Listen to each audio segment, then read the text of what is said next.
A royal guard overheard a quiet remark, an Israeli officer scoffing that the red-coated guards wouldn't last 5 minutes in a real combat prep course. 6 days later, that same guard stood alone on a rain-soaked training field in North Yorkshire, facing 6 grueling challenges from the Israeli IDF's elite Gibush test. No cameras, no ceremony, just mud, silence, and instructors waiting for him to fail. What happened next left them all speechless. Before we show you how it ended, hit that subscribe button and drop a comment letting us know where in the world you're watching from. Now, let's get into it. The morning mist clung to the ancient gates of Buckingham Palace like a ghostly veil, its tendrils weaving through the ornate ironwork with the patience of centuries. Through this ethereal shroud, Corporal Nathan Bell stood as motionless as the marble monuments that dotted London's sprawling landscape, his scarlet tunic a splash of vibrant color against the grey dawn.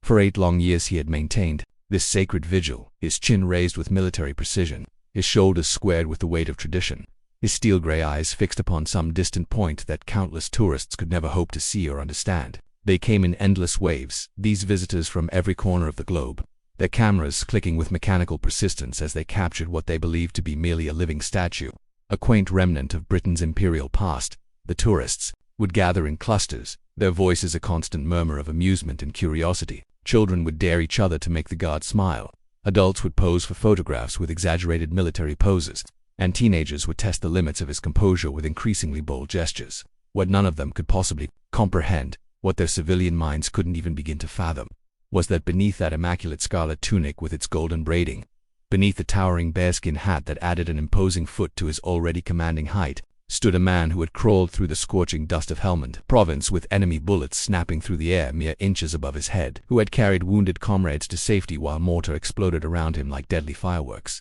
who had stared death in the face and never once flinched. Nathan Bell wasn't born into the ceremonial world of palace guards and royal pageantry. He was forged in the unforgiving furnaces of modern warfare, his character tempered in the jagged mountains of Afghanistan where he had earned his reputation as one of the finest paratroopers in the 3rd Battalion.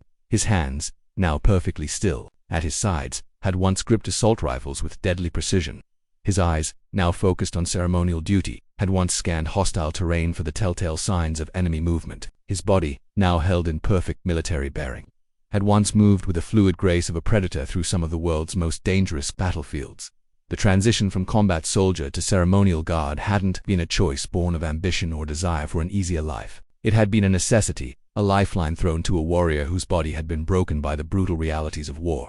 An improvised explosive device, planted by Taliban insurgents along a dusty Afghan road, had detonated just as Bell's patrol vehicle passed overhead. The blast had torn through the armored hull like paper, filling the air with shrapnel and the screams of wounded soldiers. Bell had survived, but his left knee had been shattered, the delicate network of bones and cartilage transformed into a jigsaw puzzle of fragments that military surgeons had done their best to reassemble.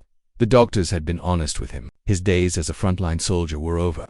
A medical discharge loomed on the horizon like a storm cloud, threatening to end a career that had defined his entire adult life. But fate, as it often does, had presented Bell with an unexpected opportunity. The Guards Division, recognizing his exemplary service record and his need for continued military employment, had offered him a position that would allow him to serve his country in a different capacity. The role of ceremonial guard might not have involved the adrenaline-fueled excitement of combat operations, but it carried its own form of honor, its own weight of responsibility. Bell would be entrusted with protecting the monarchy's most sacred spaces, with maintaining traditions that stretched back centuries, with representing the very best of British military excellence to the world. The adaptation to his new role had been far more challenging than Bell had anticipated. Going from the constant chaos and unpredictability of combat operations to the rigid, precisely choreographed world of ceremonial duty felt like trading a thunderous symphony for absolute silence. In Afghanistan, every day had brought new challenges, new threats, new opportunities to test his skills and prove his worth. Here at Buckingham Palace, the days followed an unchanging pattern of ritual and routine that could drive a restless warrior to the edge of madness. But Bell was nothing if not adaptable, a quality that had served him well throughout his military career. He approached his new duties with the same methodical precision he had once applied to combat operations. He studied every aspect of ceremonial protocol until he could perform complex drill movements in his sleep. He memorized the layout of the palace grounds with the same attention to detail he had once devoted to mapping enemy positions. He learned to read the subtle signs of potential security threats among the crowds of tourists, his combat-trained instincts finding new purpose in this peaceful but no less important environment. Gradually, Bell began to find a different kind of honor in his new role. He discovered pride in the perfect execution of centuries-old traditions. satisfaction in the precision of his movements, and a deep sense of connection to the generations of soldiers who had stood guard before him. He learned to find meaning in the stillness, to understand that his motionless vigil was itself a form of service, a living symbol of the military's unwavering commitment to duty and honor. Yet, despite his growing appreciation for his ceremonial duties, something continued to gnaw at Bell's consciousness like a persistent ache. It was a voice that whispered in the quiet hours of the night, a doubt that crept into his thoughts during the long hours of standing guard. The voice told him that he was no longer a real soldier, that he had been reduced to nothing more than a tourist attraction, a living museum piece whose days of genuine military service were forever behind him. The voice grew stronger whenever he overheard tourists making jokes about the toy soldiers who couldn't even move, whenever he saw the barely concealed smirks of visiting military personnel from other nations, whenever he caught a glimpse of his own reflection in the palace windows and wondered if the warrior inside him had finally died. The catalyst that would change everything came on a particularly wet and miserable Tuesday evening in March. The London sky had been weeping steadily since dawn, turning the city's streets into rivers of grey water that reflected the neon signs and streetlights like fractured rainbows. Bell was off duty, seeking refuge from both the weather and his own troubled thoughts in the George, a traditional pub that had become a favorite gathering place for military personnel from various nations, who found themselves stationed in or visiting London. The pub's warm interior, with its dark wood paneling and brass fixtures, provided a welcome contrast to the cold, institutional atmosphere of the palace quarters. Bell had claimed a corner table, nursing a pint of bitter while trying to lose himself in a paperback novel about the Second World War. The irony wasn't lost on him even in his leisure time. He found himself drawn to stories of military heroism, as if he were trying to recapture something that had once been central to his identity. The pub's atmosphere was convivial, filled with the low murmur of conversation and the occasional burst of laughter from groups of off-duty soldiers, sharing war stories and comparing the merits of their respective military traditions. It was then that Bell's attention was drawn to a group of Israeli Defense Forces, soldiers who had claimed a large booth in the pub's center. They were part of a training exchange program. Young men in their mid-20s who carried themselves with the confident swagger of elite warriors. Their voices, speaking in accented but fluent English, grew progressively louder as the evening wore on and the rounds of drinks multiplied. The conversation, as it often did among military personnel, had turned to the subject of military prowess and the relative capabilities of different armed forces around the world. The Americans like to think they're the toughest military in the world, one of the Israeli soldiers was saying, his voice carrying the easy confidence of youth and success. They have all the best equipment, all the latest technology, unlimited budgets for training and operations. But when it comes to raw determination, when it comes to the kind of mental toughness that separates the elite from the ordinary, they've never faced anything like what we put our soldiers through. Another soldier, a lean man with the weathered features of someone who had spent considerable time in harsh environments, leaned forward with the enthusiasm of someone about to share a closely guarded secret. "The Gibush," he said, his voice dropping to a conspiratorial whisper that somehow managed to carry across the pub's crowded interior. "Now that's a real test of what a man is made of. 72 hours of absolute hell, designed to break the candidate who attempts it. Most don't make it past the first day. The ones who do often spend the rest of their lives wondering how they managed to survive it." A third Israeli joined the conversation, his eyes gleaming with the satisfaction of someone recounting a particularly impressive victory. "We've had American Rangers attempt the course, elite soldiers with years of special operations experience. They quit before the second day was over. British SAS candidates, men who are supposed to be among the best special forces operatives in the world, they lasted a little longer. But in the end, they rang the bell just like everyone else. Even our own soldiers, men who have been training for years specifically for this test, have a failure rate that exceeds 85%. The conversation continued in this vein for several minutes, each soldier contributing his own stories of foreign military personnel who had attempted the legendary Israeli selection course and failed to meet the standards. Bell found himself listening despite his efforts to focus on his book, his professional interest piqued by these tales of military testing and evaluation. He had heard whispers of the Gibush during his own service days, rumors and fragments of stories that painted it as one of the most demanding military selection processes in the world. It was then that the conversation took a turn that would prove to be the pivotal moment in Bell's journey of self-discovery. The lean Israeli soldier, emboldened by alcohol and the appreciative attention of his audience, gestured broadly toward the pub's windows, beyond which the lights of London's tourist district twinkled in the rain. "But the real joke," he said with a laugh that carried more than a hint of condescension, "is when you see these ceremonial guards they have all over London, standing there like statues in their fancy uniforms, pretending to be real soldiers. They're nothing more than tourist attractions, living museum pieces who wouldn't last 5 minutes in a real military environment. Put one of those palace guards in the Gibush, and they'd be crying for their mothers before the sun set on the first day." The words hit Bell like a physical blow. each syllable striking him with the force of a hammer against steel.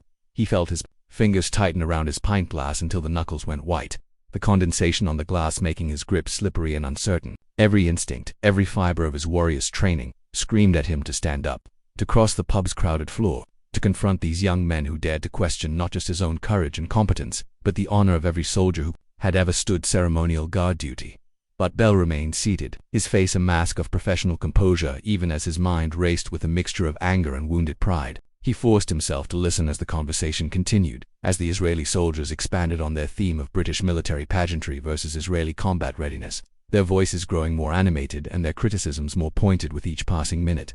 That night, sleep eluded Bell entirely. He lay in his narrow bunk in the guards' quarters, a spartanly furnished room that housed 6 soldiers in accommodations that would have been considered cramped by civilian standards. The rain continued, its relentless assault on the windows, creating a rhythmic drumming that normally would have been soothing but now seemed to echo the turmoil in his mind. The Israeli soldier's words replayed themselves over and over in his consciousness, each repetition adding fuel to a fire that had been smoldering in his chest since the moment he had first put on the ceremonial uniform.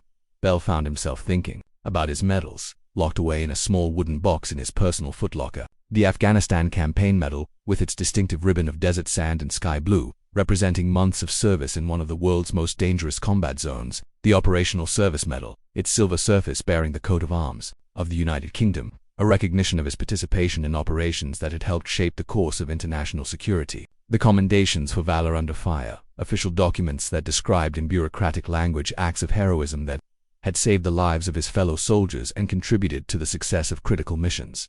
Were these honors now meaningless? Had his transition from combat soldier to ceremonial guard somehow negated everything he had accomplished during his years of active service?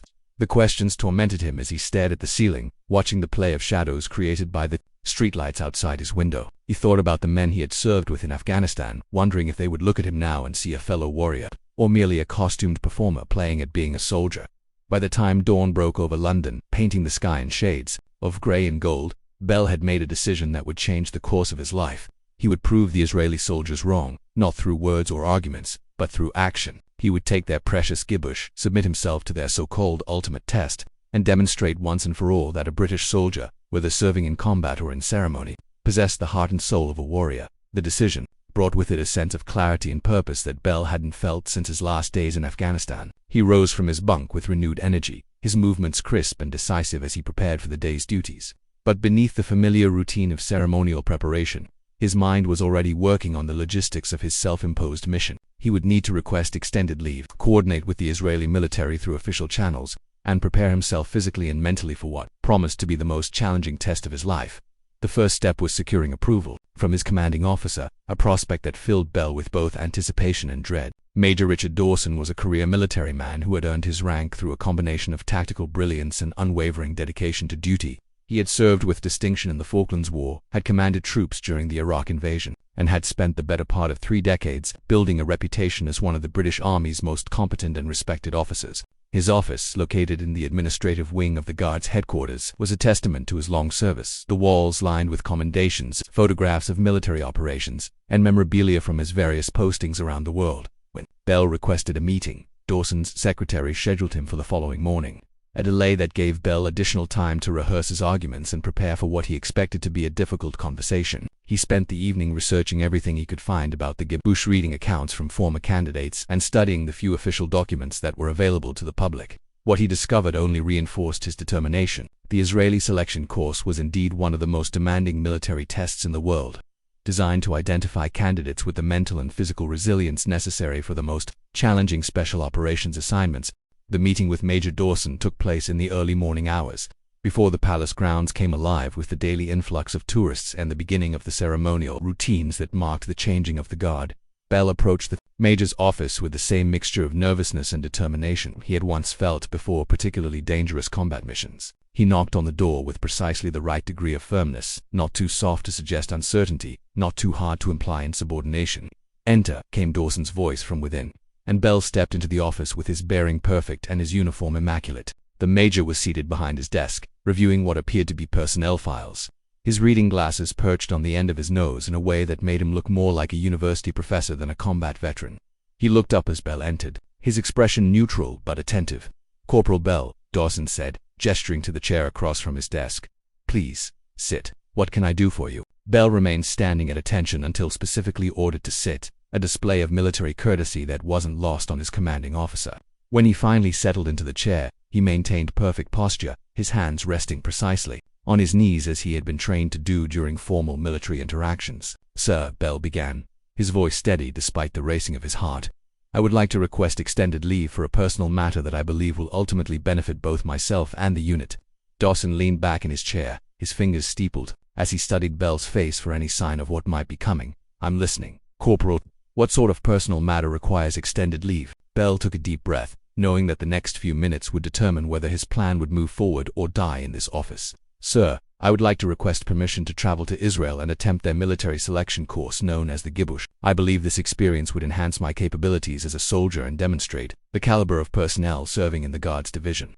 The silence that followed Bell's statement seemed to stretch for an eternity. Dawson's expression shifted, from neutral attention to something approaching disbelief, his eyebrows rising slightly as he processed what his subordinate had just proposed. He removed his reading glasses and set them carefully on the desk, then leaned forward with the intensity of a man trying to determine whether he had heard correctly. "Let me make certain I understand what you're asking, Corporal," Dawson said, slowly, his voice carrying the measured tone of someone choosing his words very carefully. "You want to take leave from your duties here, travel to Israel at your own expense, and voluntarily subject yourself to what is widely acknowledged to be one of the most brutal military selection processes in the world, a process that has no bearing on your current duties, no impact on your career progression, and no official recognition within our military structure." "Yes, sir," Bell replied without hesitation. "And you're prepared to potentially fail spectacularly. Return here with your confidence shattered, and face the possibility of becoming a laughingstock among your peers." "Yes, sir." Dawson stood up and walked to the window, his hands clasped behind his back as he gazed out at the palace grounds where Bell and his fellow guards would soon take up their positions for the day's ceremonial duties. The major was clearly struggling with the decision, weighing the potential benefits against the obvious risks of approving such an unusual request. "Tell me why, Bell," Dawson said without turning round. "Help me understand what's driving this request. What happened to make you want to put yourself through this ordeal?" Bell considered his response carefully, knowing that his answer would likely determine the outcome of this conversation. He could tell the major about the Israeli soldiers in the pub, about their dismissive comments regarding ceremonial guards, about the personal insult he had felt when they questioned his status as a real soldier, but he sensed that such a response might make his request seem petty or driven by wounded pride rather than genuine purpose. Instead, Bell chose to speak from a deeper place to articulate the feelings that had been growing within him since his transition from combat soldier to ceremonial guard. "Sir, I've been serving in this capacity for 8 years now. 8 years of standing guard, of performing ceremonial duties, of representing the British military to the world. And in all that time, I've never stopped wondering whether I'm still truly a soldier or whether I've become something else entirely." He paused, gathering his thoughts before continuing. "I know that what we do here is important, that ceremonial duties have their own honor and significance. But I also know that there are people, both military and civilian, who look at us and see nothing more than costumed performers. They see the ceremony but not the soldier beneath it. They see the tradition but not the warrior who upholds it." Dawson turned from the window, his expression now showing genuine interest in Bell's explanation. "And you think subjecting yourself to the Gibush will change that perception?" "I think it will prove, beyond any doubt, that ceremonial soldiers are every bit as capable as their combat counterparts," Bell replied. "More importantly, it will prove it to myself. I need to know that the warrior I once was is still alive inside me, that my years of ceremonial service haven't somehow diminished my abilities as a soldier." The major returned to his desk, his fingers drumming lightly on its surface as he considered Bell's words. "You realize, of course, that this is highly irregular. I can't recall ever having a subordinate request leave to attempt a foreign military selection course. The paperwork alone will be a nightmare, and I'll need to coordinate with the Israeli Defense Forces through official channels." "I understand, sir. I'm prepared to handle whatever administrative requirements are necessary. And if you fail, if you return here having been unable to complete the course, how will that serve your stated purpose of proving the capabilities of ceremonial soldiers?" Bell met his commanding officer's gaze directly. "Then I'll have failed as an individual, sir, not as a representative of the Guards division, but I don't intend to fail." Dawson was quiet for several long minutes, his expression thoughtful as he weighed the various factors involved in Bell's request. Finally, he reached for a form from his desk drawer and began filling it out with decisive strokes of his pen. "Very well, Corporal," he said without looking up from the paperwork. "You have 30 days of leave, effective immediately upon approval of your participation by the Israeli military. But understand this, your performance in this endeavor will reflect not just on yourself, but on this entire unit and, by extension, on the British military as a whole. Don't make me regret this decision." Bell felt a surge of gratitude and excitement that he struggled to keep from showing on his face. "Thank you, sir. I won't let you down." "See that you don't," Dawson replied, signing the leave authorization with a flourish. "And Bell, when you return, whether in triumph or defeat, I want a full debriefing. What you learned during this experience might prove valuable for training purposes." With his commanding officer's approval secured, Bell threw himself into the complex process of arranging his participation in the Gibush. He contacted the Israeli Defense Forces through official military channels, explaining his request in formal language that emphasized his desire to enhance military cooperation and cross-training opportunities between allied nations. The response came more quickly than he had anticipated, and while it was professionally worded, Bell detected an undercurrent of amusement in the Israeli military's acceptance of his request. The weeks that followed were a whirlwind of preparation that consumed every moment of Bell's free time. He transformed his approach to physical fitness, abandoning the moderate exercise routine that had been sufficient for ceremonial duties in favor of a punishing regimen that would have challenged even the most dedicated athletes. His days began at 4 a.m. with a brutal workout in the guards' gymnasium, a windowless room filled with basic equipment that had been worn smooth by generations of soldiers seeking to maintain their physical readiness. Bell's new routine was methodical and unforgiving. He began each session with a warm-up that would have constituted a full workout for most people. 30 minutes of continuous calisthenics that left him drenched in sweat before the real training even began. Then came the weight training, focused on functional strength rather than aesthetic development. He performed deadlifts with weights that exceeded twice his body weight, his form perfect despite the trembling in his muscles. Squats, pull-ups, and overhead presses followed in rapid succession, each exercise performed with the intensity of a man preparing for war. The cardiovascular training was equally demanding. Bell would strap on a weighted pack and run through London's streets in the early morning hours, his breath visible in the cold air as he pushed his body to its limits. He varied his routes to simulate the unpredictable terrain he might encounter during the Gibush, sometimes running through Hyde Park's rolling hills, other times navigating the concrete steps and narrow alleyways of the city's older neighborhoods. His fellow guards began to notice the changes in his physique, the way his already lean frame became even more defined, the way his movements took on a fluid efficiency that spoke of supreme physical conditioning. But the physical preparation was only part of Bell's comprehensive approach to readying himself for the Israeli selection course. He immersed himself in the study of Hebrew, spending hours each evening with language tapes and textbooks, struggling to master the complex pronunciation and unfamiliar grammatical structures. He reasoned that understanding the instructor's commands and being able to communicate effectively might provide him with a crucial advantage during the more challenging phases of the course. He also studied Israeli military history and tactics, reading everything he could find about the country's various conflicts and the evolution of its military doctrine. He learned about the unique challenges faced by the Israeli Defense Forces, operating in a region where conventional warfare blended seamlessly with counterinsurgency operations, where every soldier needed to be prepared for threats ranging from traditional military attacks to terrorist bombings and rocket attacks. The psychological preparation proved to be the most challenging aspect of Bell's training regimen. He forced himself to confront the doubts and insecurities that had plagued him since his transition to ceremonial duty, acknowledging them honestly while refusing to let them undermine his confidence. He practiced meditation and visualization techniques, imagining himself successfully completing the various challenges he expected to face during the Gibush. He reviewed his own combat experiences, drawing on the mental resilience he had developed during his years of active service. His fellow guards watched Bell's transformation with a mixture of admiration and bewilderment. They had always respected him as a competent soldier and a reliable colleague, but now they saw something different, a man driven by a purpose that transcended the normal bounds of military duty. Some questioned the wisdom of his decision, wondering why he would voluntarily subject himself to such an ordeal, when he already had a secure position and a successful career. Others, particularly those who had served in combat roles before joining the Guards, understood the deeper motivations behind his quest.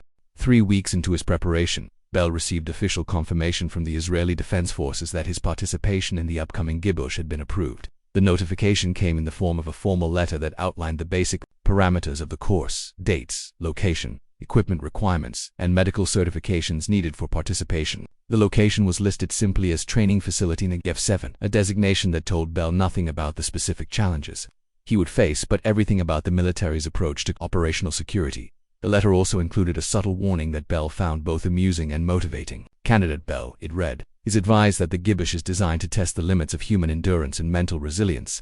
The course has a historical failure rate of approximately 85% among candidates who are already serving in elite military units. Candidates who are not currently assigned to combat roles should carefully consider whether they are adequately prepared for the challenges they will face. Bell read the warning several times, each reading only strengthening his resolve. He had expected skepticism from the Israeli military, had anticipated that they would view him as an outsider, attempting to prove himself in an arena where he didn't belong. Their subtle attempt to discourage him only confirmed that he had made the right decision in pursuing this challenge. The final week of preparation was the most intense of all. Bell pushed his body to the very edge of its capabilities, running longer distances with heavier packs, performing more repetitions of every exercise, and extending his daily training sessions until they consumed nearly every waking hour. He practiced emergency medical procedures, reviewed map reading and navigation techniques, and studied the physiological effects of sleep deprivation and extreme stress on human performance. He also began the process of mental preparation for the possibility of failure. While he had no intention of quitting or being eliminated from the course, Bell understood that the Gibush was designed to find each candidate's breaking point. He forced himself to consider how he would handle the disappointment of failure, how he would face his fellow guards and his commanding officer if he returned to London without completing the course. The exercise was painful but necessary. He needed to enter the selection process with realistic expectations and the mental flexibility to handle whatever challenges arose. The night before his departure for Israel, Bell sat in his quarters, writing letters to his family and closest friends. He didn't expect to die during the Gibush, but military training had taught him to prepare for all contingencies. The letters were brief and practical, thanking the recipients for their support, and explaining his motivations for undertaking this challenge. He sealed the letters and left them with his personal effects, hoping they would never need to be delivered. His final act of preparation was to visit the small shrine in the guards' chapel where the names of fallen comrades were inscribed in brass. He stood before the memorial for several minutes, reading the names of men he had served with in Afghanistan, men who had died in service to their country and their fellow soldiers. He thought about their sacrifice and about the debt he owed to their memory. Whatever happened during the Gibush, he would face it with the same courage and determination that had defined their service.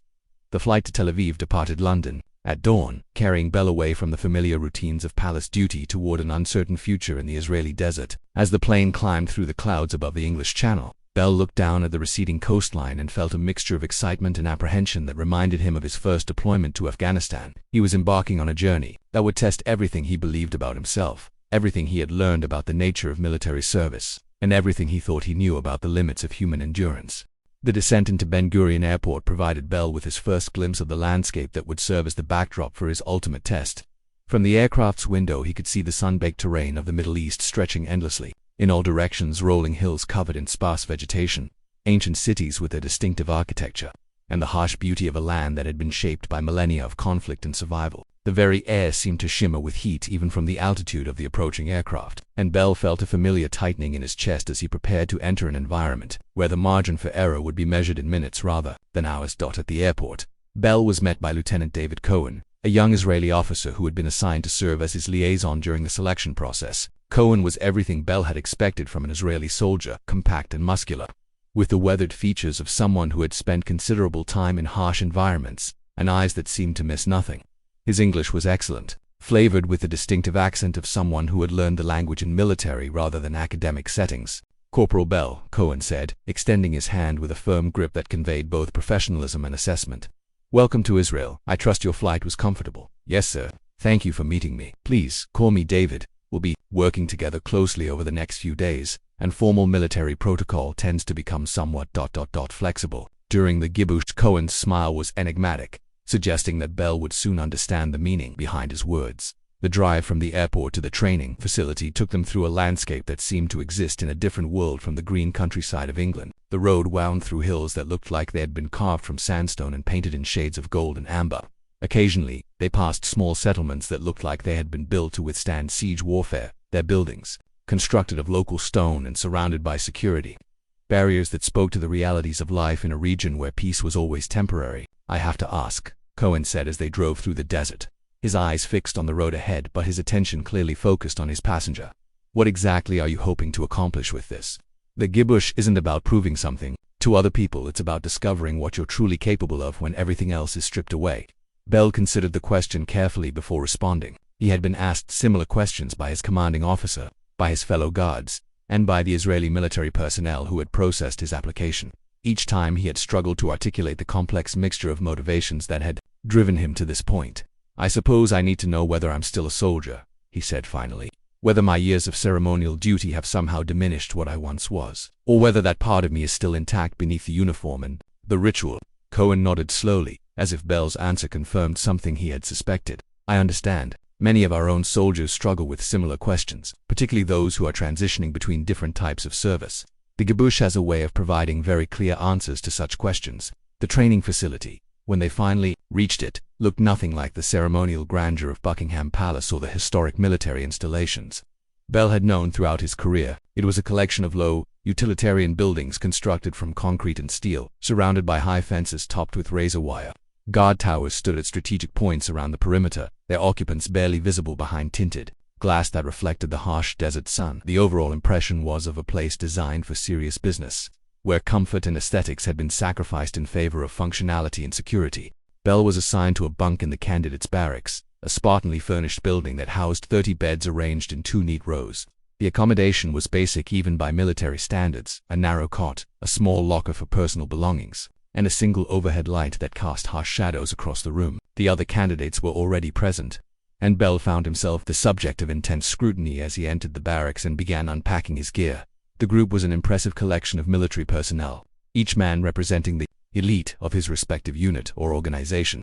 There were Israeli Defense Force regulars seeking advancement to special operations units, veterans of elite formations looking to join even more exclusive organizations, and a small number of foreign observers like himself. Bell noticed immediately that he was the only candidate wearing a foreign uniform during the initial orientation period, a fact that drew curious glances and whispered conversations from his fellow candidates. The course commander, Colonel Avi Goldstein, was a figure of legendary status within the Israeli military community.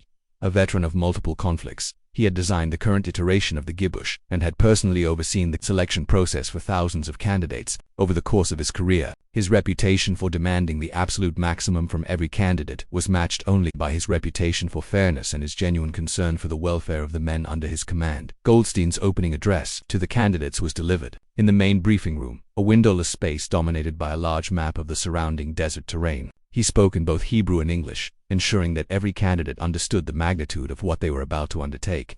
"Gentlemen," he began, his voice carrying the authority of absolute command, "you are here because you believe yourselves to be exceptional.